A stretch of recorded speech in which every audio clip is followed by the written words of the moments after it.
كل أوامري تهدينا وتنادينا للخير ينهانا عن كل طريق يأخذنا نحو الشر فالله رحيم وحليم يدعو دوما للبر.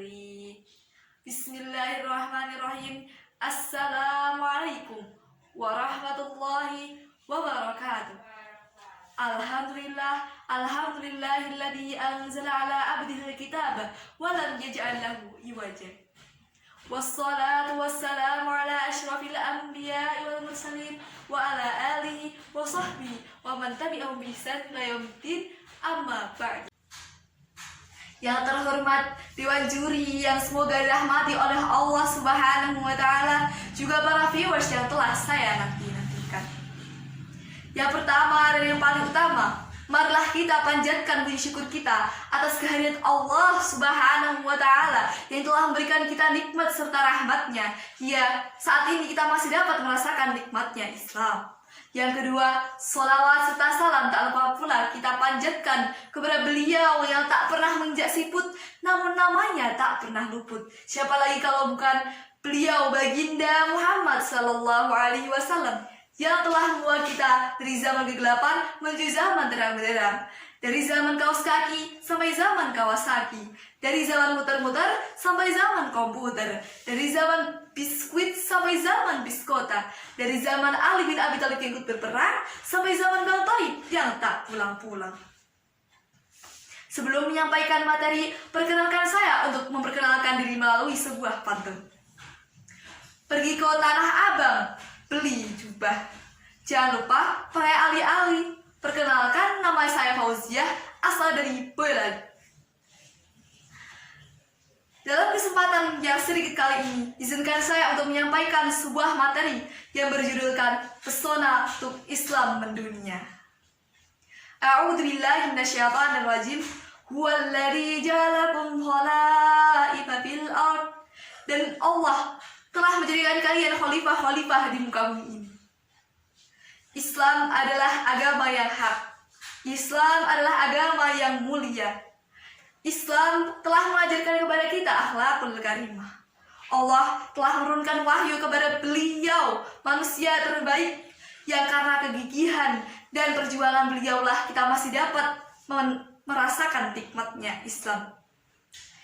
Maka sudah sepatutnya kita sebagai seorang pemuda Islam yang sejati untuk meneruskan apa yang telah beliau perjuangkan dengan menjaga dan menyebarluaskan Islam.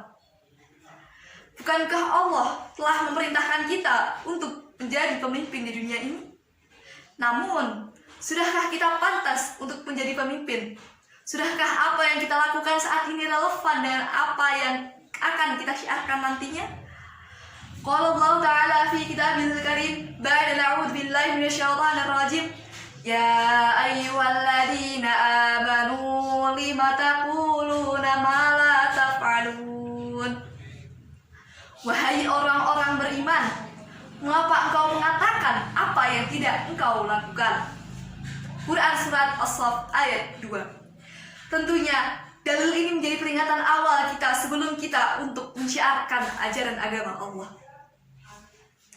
Hadirin hadirat rahimakumullah, Mekah telah ditaklukkan oleh beliau yang memiliki akhlakul karimah. Sadar tidak sadar, kota-kota atau bahkan negeri-negeri kafir telah ditaklukkan oleh mereka-mereka yang memiliki akhlak yang terpuji. Maka sebagai bentuk tauladan kita, marilah kita memperbaiki diri kita terlebih dahulu sebelum kita mensyiarkan ajaran-ajaran agama Allah. Perkembangan zaman yang kian melesat tak dapat kita mungkir.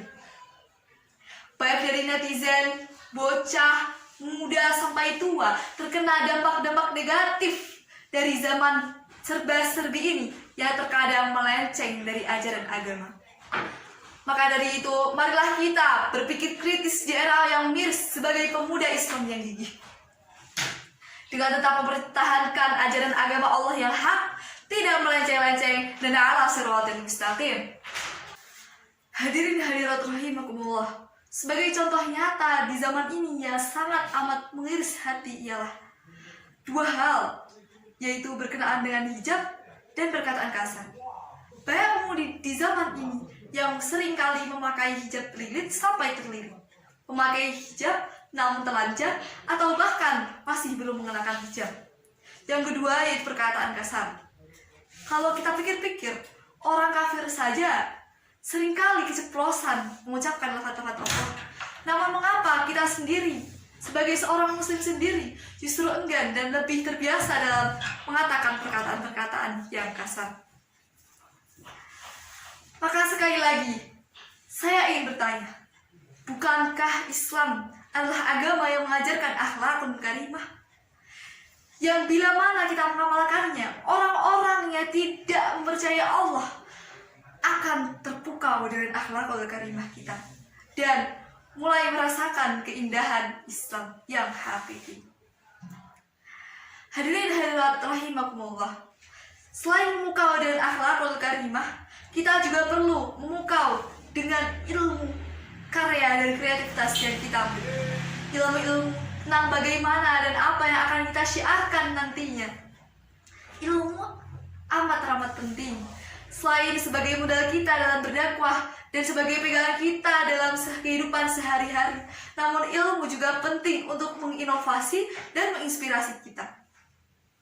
Dengan belajar sejarah Islam, kita tahu bahwa pernah ada ilmuwan-ilmuwan, filsuf-filsuf di zaman Harun ar-Rasyid yang berhasil memikat dunia.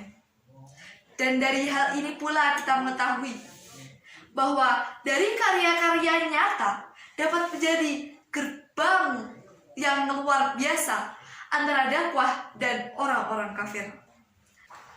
Hadirin hadirat rahimakumullah, sebagai seorang muslim kita harus percaya bahwa suatu saat nanti Islam akan mendunia. Bukan hanya secara status, namun juga secara akidah dan ibadah. Yang terakhir yang ingin saya sampaikan adalah, dengan belajar sejarah kita tahu bahwa pernah ada pemuda gigih yang telah menaklukkan Konstantinopel seperti Muhammad Al-Fatih. Sejarah menyadarkan bahwa dahulu kala pernah ada pemuda-pemuda yang gigih, pemuda-pemuda yang berjuang untuk menaklukkan kota-kota dan negeri-negeri kafir.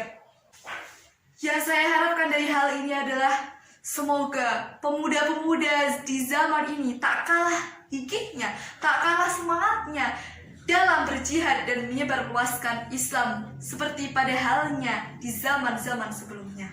Amin ya rabbal alamin. Cukup demikian yang dapat saya sampaikan. Kurang lebihnya mohon maaf. Yang baik datangnya dari Allah semata, dan yang buruk datangnya dari saya sendiri dan dari syaitan. Wabillahi taufiq wal hidayah. Wassalamualaikum warahmatullahi wabarakatuh. Undur maqala wala tandur man qala wala tashrab Coca-Cola wala ta'kul balabala.